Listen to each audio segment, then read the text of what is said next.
का इजराइल को खुला समर्थन।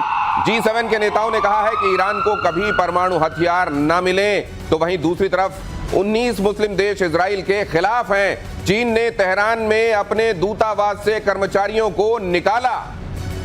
ये लीजिए जरा, ये भी देखिए, चीन ने तेहरान में अपने दूतावास से कर्मचारियों को निकाला। ये दुनिया में जो बाकी जगहों पर डेवलपमेंट चल रहे हैं, खासतौर से G7 की तरफ हर किसी की निगाह है क्या चल रहा है कनाडा में। तो लोग देख रहे हैं ट्रंप वहां से क्यों चले जा रहे हैं। लोग ये भी देख रहे हैं कि ट्रंप कुछ बोल रहे हैं, इतने में कनाडा के पीएम आकर कहते हैं नहीं नहीं, अब देखिए प्रेसिडेंट के तौर पर मुझको अपनी जिम्मेदारी निभानी दीजिए। उनको बीच में रोक दिया जाता है। एक्चुअली क्या चल रहा है ये लोग जानना चाहते हैं। G7 की बैठक में क्या हुआ और वर्ल्ड ओवर क्या चल रहा है और यहां से क्या इंडिकेशंस मिल रहे हैं। मेजर गौरव, देखिए, ट्रंप तो बीच में निकल लिया है। जैसा आपने शुरू में ही अपने बयान में बताया था कि ट्रंप साहब आए, वहां पे हाय हेलो करा, हाथ वाथ हिलाए, एक दो डील भी शायद उनकी यूके से साइन होनी थी, उसको कर कुरा के ट्रंप ने बोला कि मैं निकल रहा हूं। अब इसका ये है कि ट्रंप ने ट्वीट भी करे हैं, ट्रूथ सोशल पे भी डाला है कि कुछ बहुत बड़ा होने वाला है। ट्रंप थोड़ा शोमैन किस्म का भी आदमी है। तो नहीं, मुझे ये समझ में नहीं आता, इमैनुअल मैक्रों ने अगर कोई बात कही थी तो इमैनुअल मैक्रों के ट्वीट को ये कहते हुए कि इनको तो कुछ मालूम नहीं है मैं क्या करने वाला हूं, ये हमेशा गेस कर, ये करने की क्या जरूरत थी उनको? नहीं, देखिए, वो टेलीविजन का आदमी है, वो रियलिटी टेलीविजन का आदमी है। आप ये समझिए ना, आप उसका बैकग्राउंड देखिए ट्रंप का। तो ट्रंप यही करता है हर समय की दिखाने के लिए कि I am the boss of the room, कोई मुझे नहीं भांप पाया, मैं सबको भांप लेता हूं, मैं बताता हूं। अब उसने क्या बोला है? उसने जो ये संदेश दिया है ना कि तेहरान खाली करो, ये कल का संदेश है कि तुम तेहरान खाली करो, ये किसके लिए बोल रहा है वो ट्रंप?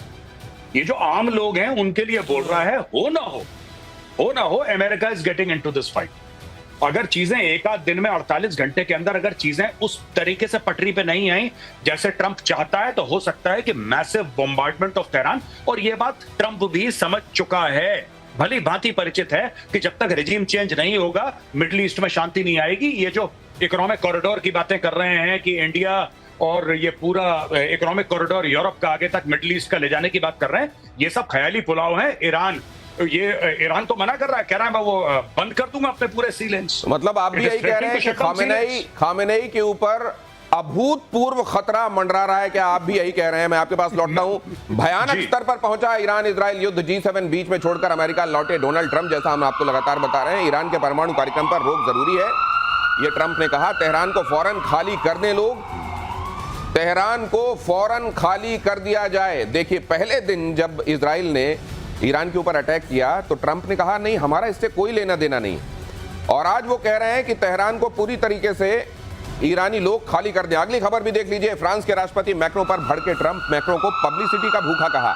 मैक्रो हमेशा गलत ही बोलते हैं, ट्रंप ने कहा। इमैनुअल मैक्रो पर ट्रंप ने कसा था तंज। ट्रंप के G7 बीच में छोड़ने पर कहा युद्ध रुकवाने अमेरिका लौटे ट्रंप। मैक्रो ने ये बात कही तो उन्होंने कहा कि देखिए मैं सीज फायर के लिए लौट रहा हूं, मेरे पास कुछ दूसरे जरूरी काम है। उनको नहीं मालूम है, वो हमेशा गलत गेस करते हैं। पता नहीं उनको एक राष्ट्राध्यक्ष को यूं नीचा दिखाकर क्या मिला। लेकिन मैं अब इसको बड़े लेवल पर ले जाना चाह रहा हूं। ये कहना कि तेहरान खाली करो ट्रंप का, इसका इशारा क्या है? इसका इशारा यह है कि ट्रंप और नेतन्याहू एक ही पेज पर हैं।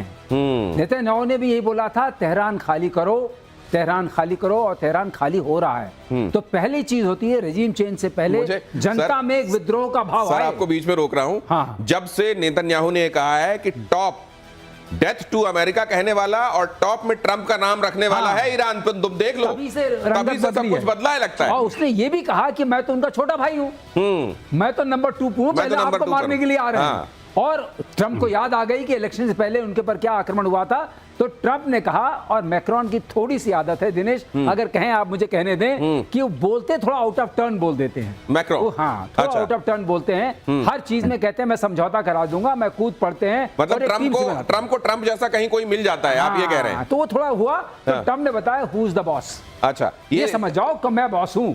अच्छा। और अब मैं जा रहा हूं, कोई सीज फायर कराने नहीं जा रहा हूं, मैं तेहरान खाली कराने जा रहा हूं। इसका मतलब क्या हुआ? इसका मतलब साफ है कि तेहरान के ऊपर अब बड़ी मुसीबत आने वाली है। और खामनेई उधर वो कहते हैं हमारे जो मेजर गौरव को जोड़ना चाह रहे हैं सर आपकी बात पर। या जी, मैं बिल्कुल जो सर की बात है मैं 100% एग्री कर रहा हूं। मैं सिर्फ ये बात एक जोड़ना चाह रहा हूं, सर ने बिल्कुल ये ठीक बात बोली है, सीज फायर से ट्रंप का कोई लेना देना है। ट्रंप बार बार कह रहा है डील, और डील में क्या कह रहा है ट्रंप कि तुम्हारे पास न्यूक्लियर हथियार नहीं हो सकते। सिंपल सी बात है, तुम्हारे पास न्यूक्लियर वेपन्स नहीं हो सकते। न्यूक्लियर वेपन्स के साथ नेतन्याहू ने यह जोड़ दिया है कि तुम्हारे पास उसके साथ डिलीवरी सिस्टम्स भी नहीं हो सकते। तो ये सिर्फ न्यूक्लियर ठिकानों पर नहीं मार रहा है बम, ये इनके बैलिस्टिक मिसाइल के ठिकानों पर भी बम मार रहा है। राइट। कि एक तो न्यूक्लियर वेपन है, एक उनके डिलीवरी सिस्टम्स हैं, दोनों को बर्बाद कर दो। और यही ट्रंप भी चाहता है। They are on the same page. Sir ने बिल्कुल 100% बात बोली है, सही, I agree with him, they are on the same page. Benjamin Netanyahu ने यह बात कही है कि न सिर्फ उनके पास न्यूक्लियर हथियार नहीं होने चाहिए, बल्कि उनके पास आईसीबीएम्स नहीं होने चाहिए, इंटरकॉन्टिनेंटल बैलिस्टिक मिसाइल नहीं होने चाहिए, वेक्टर नहीं होने चाहिए जिसको जो न्यूक को लेकर उड़े। अगली खबर देख लीजिए, प्रतिशोध में इस वक्त की बड़ी खबर, अमेरिकी राष्ट्रपति ट्रंप का बड़ा बयान। ट्रंप ने कहा, हम सिर्फ सीज फायर नहीं, असली अंत चाहते हैं। ईरान के पास कभी भी परमाणु हथियार नहीं होने चाहिए। ये बड़ी बातें हैं जो चल रही हैं, और ये ईरान, मिडिल ईस्ट और वर्ल्ड ओवर जो चीजें हैं उनको किस दिशा में ले जाएंगी। आप इसकी मेगा पिक्चर क्या देख रहे हैं कर्नल साहब? नहीं, देखिए, बड़ी सीधी बात है कि अगर आप चीजों को इवैल्यूएट करेंगे तो आप ये जरूर पाएंगे, ट्रंप एक पार्ट बोलते हैं, नेतन्याहू दूसरा पार्ट बोलते हैं। अच्छा। ट्रंप ने बड़ा क्लैरिटी के साथ कह दिया, और मैं वैसे भी यूएस का इंटरेस्ट बता सकता हूं कि वो हमेशा है कि ईरान का न्यूक्लियर प्रोग्राम अगर इजराइल के बाद किसी के लिए है तो वो यूएस के लिए, इसलिए उसको नहीं होना चाहिए।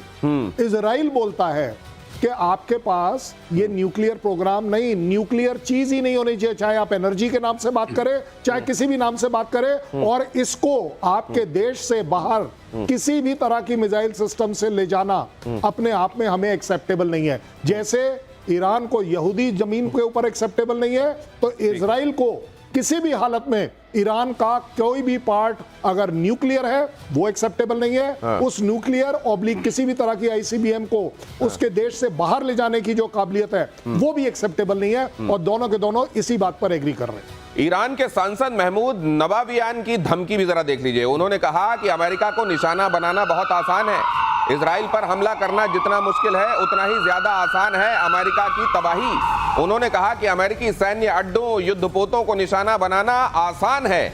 अब ये क्या बयान है और ये किस तरफ चलाए जा रहे तीर हैं मेजर गौरव? देखिए, ये गीदड़ भपकी है। आपने देखा था जिस तरीके से उनकी टीवी एंकर जो बैठी थी बीच में, हाँ, वो कह रही थी हम कभी नहीं झुकेंगे, हम कभी नहीं छोड़ के भागेंगे, बम गिरा भगली। ठीक है, फिर थोड़ी देर के बाद उसको लोगों ने, पीसीआर ने बोला कि मैडम वापस आ जाओ, खतरा टल गया, फिर वापस आई मैडम, तो लोगों ने बोला बड़ी बहादुर है। देखिए, ये सब इनके बयानबाजी कर रहे हैं लोग। एक बयानबाजी आपको पता है पाकिस्तान ने भी करी थी कल, जिसके बारे में हम लोग आपकी शो में डिस्कस कर रहे थे। पाकिस्तान ने बोला कि हम न्यूक्लियर मार देंगे, फिर जब बोला अच्छा तुम मार दोगे, कह रहा मैं मजाक कर रहा हूं। तो ये सब देखिए, ये सब कोरी बयानबाजी है, इनको भी पता है। ट्रंप ने पहले दिन क्या बोला था, तुम्हें इजराइल के साथ जो करना है करो, अगर तुमने अमेरिकन एसेट्स या तुमने अमेरिकन पे हमला करा फिर देख लेना, तुम फिर देखना। और अगर ये करते हैं ऐसी बेवकूफी अमेरिका को छेड़ने की, तो इस बार ट्रंप और Netanyahu they are absolutely on the same page. कौन से सेम पेज है? Number 1, they will not have, Iran will not have any nuclear weapons और nuclear anything for that matter. अरे ईरान को तो पहला न्यूक्लियर रिएक्टर अमेरिका ने दिया था 60s में। 5 मेगावाट की जनरेशन इलेक्ट्रिसिटी के लिए अमेरिका सप्लाइड द रिएक्टर। उसको क्या पता था कि बाद में चल के वहां पे 1979 में रेवोल्यूशन हो जाएगा और ये जितने भी पागल हैं ऊपर आके ये सब लोग हथियार बनाना शुरू कर देंगे। That was never the intent. बहरहाल ये सीधी सीधी बात है, ये जाने वाले हैं बहुत जल्दी। ये जो धमकियां दे रहे हैं ना, दे आर ऑल गोइंग, ये सब के सब जाएंगे। आपने कहा मजाक कर रहा था वो आपने भोपाल से उठाकर दिया था। AQ खान गए भी वहीं से थे और वहां से हो सकता है वहां जब तक रहे सद्बुद्धि रही होगी, लेकिन वहां जाने के बाद तो वो क्या करने लगे आपको मालूम है। उन्होंने ये सीखा किसने, जो बड़ी बड़ी बातें बोलना, क्या ये पाकिस्तान से ईरान गया है, ईरान से पाकिस्तान आया, ये भी जरा बताइएगा। लेकिन इजराइल के अटैक से धुआं धुआं हुआ तेहरान, ये खबर देखिए, तेहरान के आसमान में चारों तरफ धुआं दिखा। इजरायली हमलों में अब तक 224 की मौत हो चुकी है। तेहरान में सबसे ज्यादा हमला कर रहा है इजराइल। तेहरान पहचानने लायक रहेगा क्या कुछ दिनों बाद, ये भी एक बड़ा सवाल है। ईरान के टीवी स्टूडियो पर इजरायली अटैक, जिसका जिक्र अभी मेजर गौरव कर रहे थे, न्यूज पढ़ते वक्त हुआ मिसाइल अटैक, और उस समय वो मोहतरमा यही कह रही थी हम किसी से नहीं डरते, और स्टूडियो छोड़कर भाग खड़ी हुई। इजराइल ने दी थी स्टूडियो खाली करने की चेतावनी। इजराइल ने पहले ही कहा था ये प्रोपेगेंडा, ये जो चैनल है यहाँ का, ईरान का, यहाँ पर ये प्रोपेगेंडा मत चलाओ। ये देखिए, ये जैसे ही वहां पर करीब एक मिसाइल गिरी, ऊपर से कुछ झड़ता हुआ सा दिखाई दे रहा है, उसके बाद मैडम चल नहीं वहां से, और कहते पता नहीं, मेजर साहब ही बता रहे हैं कि थोड़ी देर बाद वापस लौटी। हाँ, ये वापस लौटी थी थोड़े समय के बाद, और ऐसा मैंने सुनने में आया कि इसकी पाकिस्तानी मीडिया में बड़ी तारीफ हुई है कि देखो कितनी बहादुर हो रहा था। अब पता नहीं लौटी कि नहीं लौटी, वहां पे भी आप जानते हैं फेक न्यूज फैक्ट्री है। हाँ। लेकिन fact of the matter is कि ये सारे के साथ, ये देखिए ये भाग रही है, ऐसी करते हैं ये लोग, ये ऐसे ही करते हैं। पहले बड़ी बड़ी बातें बोल देंगे, हम तुम्हें नहीं छोड़ेंगे, हम बर्बाद कर देंगे, फिर किसी ने हल्की सी हूल दी, सब भगे वहां से। पाकिस्तानी तो ऑल्सो लाइक दिस, आपने नहीं देखा पाकिस्तानियों को, वो भी यही करते हैं, हम मार देंगे न्यूक्लियर मिसाइल